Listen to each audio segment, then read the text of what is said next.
వారు ఎప్పుడు కూడా ఏ సినిమా ప్రైస్ హైక్ చేయాల్సి వచ్చినప్పటికీ కూడా వారు సరైనటువంటి సూచన చేస్తూ ఉన్నారు.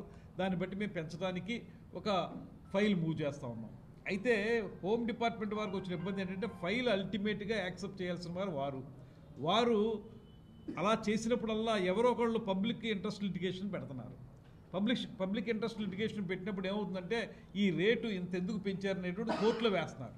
కోర్టులో వేసినప్పుడు ప్రతి సినిమాకి కూడా ఆ ప్రిన్సిపల్ సెక్రటరీ గారో లేకపోతే ఆ డిపార్ట్మెంట్ చెందిన వారో కోర్టుకి వెళ్ళి సమాధానం చెప్పుకోవాల్సిన పరిస్థితి వస్తుంది.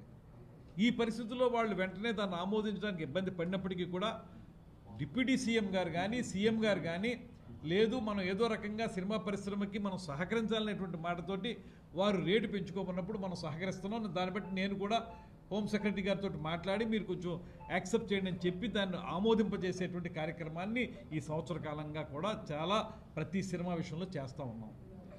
ఇవాళ అలా చేస్తున్నప్పుడు మాకు ఇబ్బందులు ఉన్నప్పటికీ కూడా డిపార్ట్మెంట్ పరంగా కానీ ప్రభుత్వ పరంగా ఇబ్బందులు ఉండి కోర్టులకు వెళ్లాల్సిన పరిస్థితి ఉన్నప్పటికీ కూడా నిర్మాతలు అంటే వాళ్ళు ఒక్కళ్లే కాదు, నిర్మాతలు, ఎగ్జిబిటర్సు, డిస్ట్రిబ్యూటర్సు, వాళ్ళ మీద ఆధారపడినటువంటి వందలాది కుటుంబాలు వాళ్ళు సినిమా ఇవాళ తీయటువంటి పెద్ద సినిమా అంటే 3-4 సంవత్సరాలు పడుతుంది.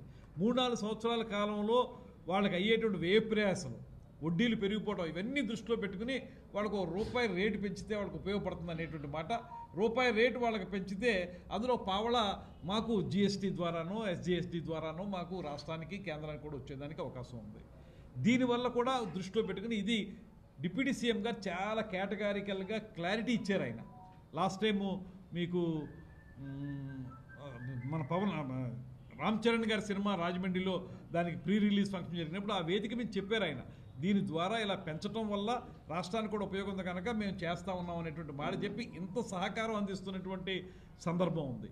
ఇవాళ కొంతమంది మాట్లాడుతున్న మాటను మాత్రం నేను ఆక్షేపించాలి తప్పదు. కొంతమంది ఏమంటారు, మేము సమస్యలు పరిష్కరించుకుంటాం, మాలో మేము చేసుకోగలం, దీంతో ఎవరితో బయట వాళ్ళు ఎవరు రావక్కర్లేదు అనేటువంటి మాట అది అహంభావపూరితంగా అనిపిస్తుంది తప్పితే ఇంకో రకంగా కాదు.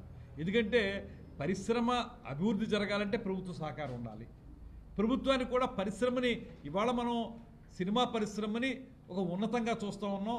అది ప్రజలకి వినోదాన్ని కలిగించేటువంటి ఒక ప్రత్యేకమైన మాధ్యమంగా మనం గమనిస్తూ ఉన్నాం కనుక దానికి సహకారం అందించే విషయంలో గత ప్రభుత్వంలో కాకుండా ముఖ్యమంత్రి గారు, ఉప ముఖ్యమంత్రి గారు కూడా ప్రత్యేకమైనటువంటి అభిమానాన్ని, గౌరవాన్ని చూపిస్తున్నారు. మనందరికీ తెలుసు గత ప్రభుత్వంలో ఏం జరిగింది. పెద్ద పెద్ద హీరోల్ని రప్పించుకుని వాళ్ళని కించపరిచే విధంగా ఆనాటి ముఖ్యమంత్రి కానీ ఆనాటి ప్రభుత్వం కానీ చేసిన విధానాన్ని మనం చూసాం. ఇవాళ మనం అధికారంలోకి వచ్చిన వెంటనే ఉప ముఖ్యమంత్రి గారు ఒక మీటింగ్ పెట్టి సినిమా ఇండస్ట్రీలో ప్రముఖులతో